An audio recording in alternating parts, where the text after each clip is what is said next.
Akşam yine erken çöktü üzerime. Bir sessizlik var senin yerine. Aynı sokak, aynı izler, ama sen yoksun, her şey eksik yine. Zaman durmaz dediler, geçti, ama içimde sen hiç bitmedi.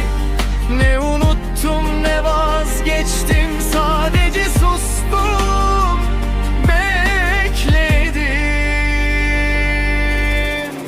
Sensizliğe alışmak zor, geceler bana hep düşman. Adını sevdim sandım ama kalbim hala sana tutsan.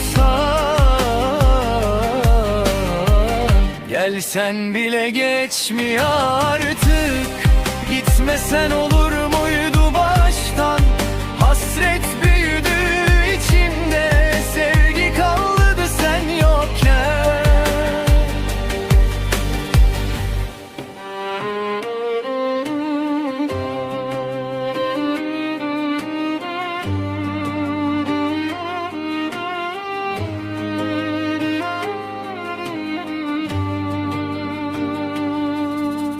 Bir fotoğraf kaldı elimde,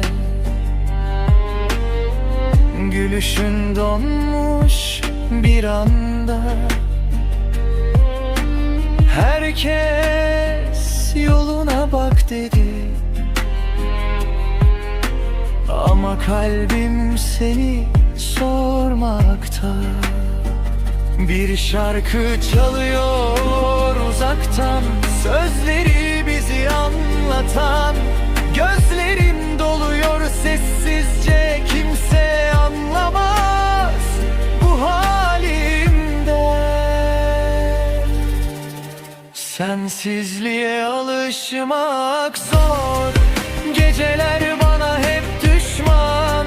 Adını sildim sandım ama kalbim hala sana tutsa. Gelsen bile geçmiyor artık, gitmesen olur muydu baştan? Hasretliydi içimde, sevgi kaldı sen yokken.